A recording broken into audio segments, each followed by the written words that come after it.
दोस्तों नमस्कार, सत श्री अकाल। दोस्तों आज का जो मेरा टॉपिक है वो है iron lady of the world, not India, iron lady of the world, जो इतिहास हमें इस एंगल से आज तक नहीं बताया गया। आज के इस 10 मिनट के वीडियो को देखने के बाद मैं दावे से कहता हूँ कि हर हिंदुस्तानी का, हर सिख का सीना गर्व से फूल जाएगा और आंखें नमन हो जाएंगी। ना सिर्फ हमारा सिर उस महान शख्सियत के आगे झुक जाएगा बल्कि हमारे रोंगटे खड़े हो जाएंगे।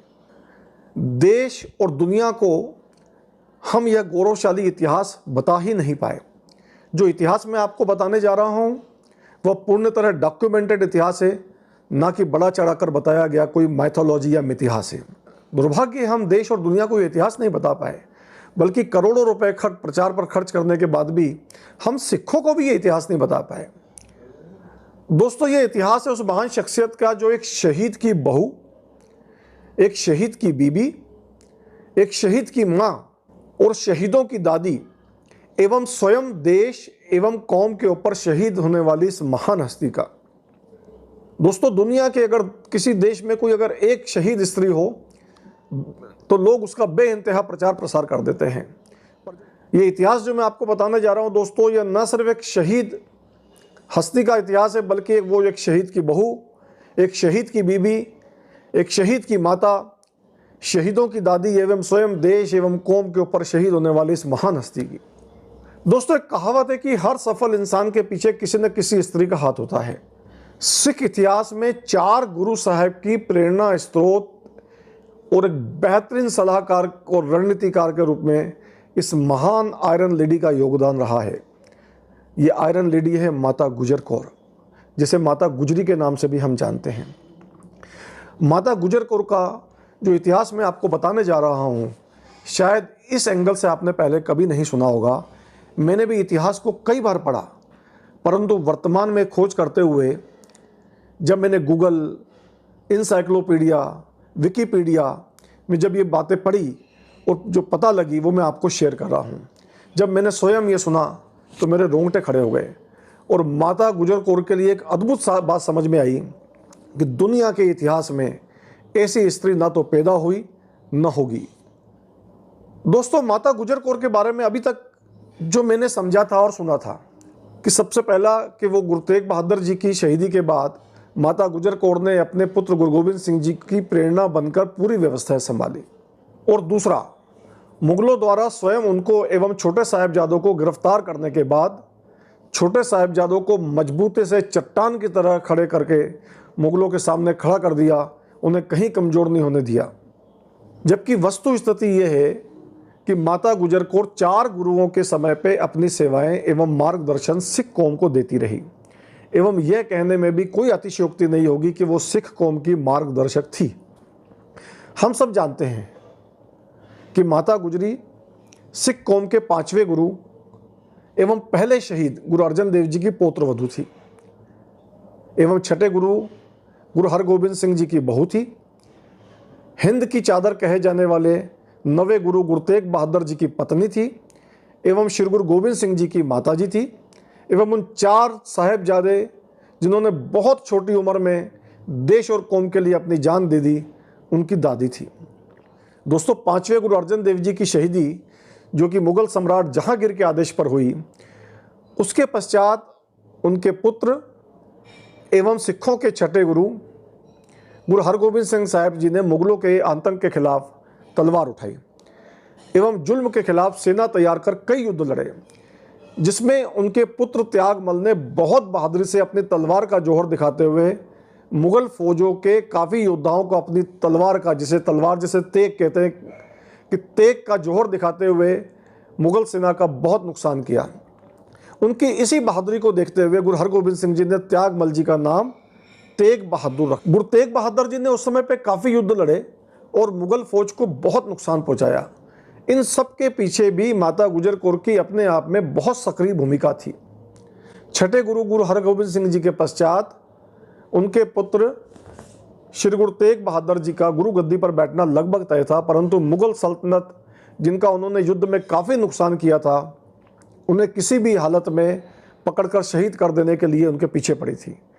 ऐसी परिस्थिति में माता गुजरी एवं अन्य लोगों की सलाह से गुरु तेग बहादुर जी को वहाँ से दूर असम और कर्नाटक की तरफ प्रचार के लिए भेज दिया गया एवं गुरु हरिराय जी को गुरु गद्दी पर शोभायमान किया गया। 7वें गुरु हरिराय जी एवं उसके पश्चात बहुत छोटी उम्र में 8वें गुरु हरकृष्ण साहिब जी को गुरु गद्दी पर बैठे। इन दोनों गुरुओं के समय भी माता गुजर कौर सिख कौम की बैकबोन बनकर मुख्य सलाहकार के रूप में अप्रत्यक्ष रूप से इस पूरे के पूरे मिशन एवं गुरु हरगोबिंद सिंह जी की सेना को व्यवस्थित रूप से संभालती रही।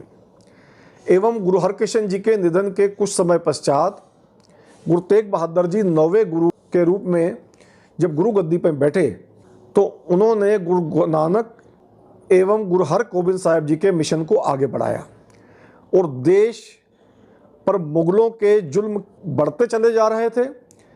उस समय पर कश्मीरी पंडितों ने गुरु तेग बहादुर जी के आगे अनुरोध किया कि हमें इस जुल्म से बचाएं। तो गुरु तेग बहादुर जी ने उन कश्मीरी पंडितों से कहा कि किसी महान पुरुष को अपनी शहीदी देनी होगी। उस समय पर गुरु गोबिंद सिंह जी जो उनके पास बैठे थे मात्र 9 साल की उम्र में अपने पिता से कहते हैं कि आपसे बड़ा महान पुरुष और कौन हो सकता है, तो शहीदी आप ही दीजिए।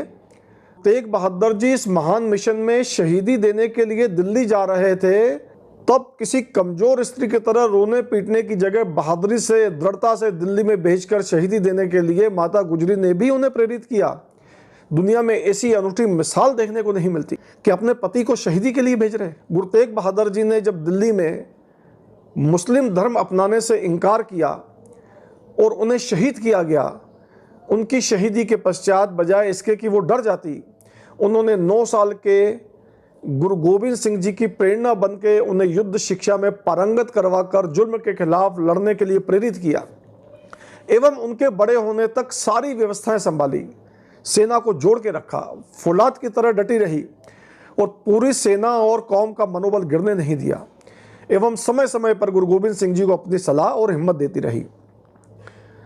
अरे आयरन लेडी माता गुजर कौर की बहादुरी, दृढ़ता, आत्मसम्मान की हद तो तब देखने को मिलती है जब मुगल सेना द्वारा स्वयं उनको एवं 2 छोटे मासूम बच्चे जो उनके पोते थे, जिनकी उम्र मात्र 7 साल और 9 साल थी, जब उन्हें कैद कर लिया गया तब भी उन्होंने हिम्मत नहीं हारी, बल्कि अपने 2 मासूम पोतों को प्रेरणा दी और उन्हें अपने पूर्वजों की बहादुरी के किस्से सुनाकर हिम्मत दी कि किसी हालत में अपना धर्म नहीं छोड़ना, किसी हालत में मुस्लिम धर्म कबूल नहीं करना, बल्कि चट्टान की तरह खड़े रहना है, सरेंडर नहीं करना है।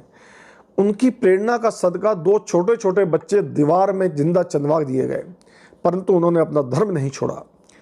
दोनों छोटे बच्चों की शहीदी के बाद माता गुजर कौर को भी शहीद कर दिया गया। धन्य है ऐसी माता जो देश और आत्मसम्मान के लिए शहीद होने वाले परिवार की प्रेरणा स्रोत रही। उनके पूरे के पूरे खानदान ने जुल्म के खिलाफ जो अपनी कुर्बानियां दी, ऐसी माता को शत शत नमन। मेरे पास शब्द नहीं बचते कि हम इस आयरन लेडी को हमारी श्रद्धांजलि दे सके। हम इस महान शख्सियत का रण तो नहीं उतार सकते दोस्तों, परंतु इस वीडियो को फॉरवर्ड करके देश और दुनिया को इस महान हस्ती के बारे में अवगत कराने का प्रयास कर सकते हैं। और मेरी सरकार से बेनती है कि उनके जन्मदिन को वुमेंस डे के रूप में मनाकर हम उसे सच्ची श्रद्धांजलि दे सकते हैं। इतनी बेनतियां प्रवान करने, भूल चुक की क्षमा। वाहिगुरु जी का खालसा, वाहिगुरु जी की फतेह। हमारे चैनल को लाइक, सब्सक्राइब एंड शेयर करें और ऐसी ही खबरों की जानकारी के लिए बेल आइकन को दबाना ना भूलें।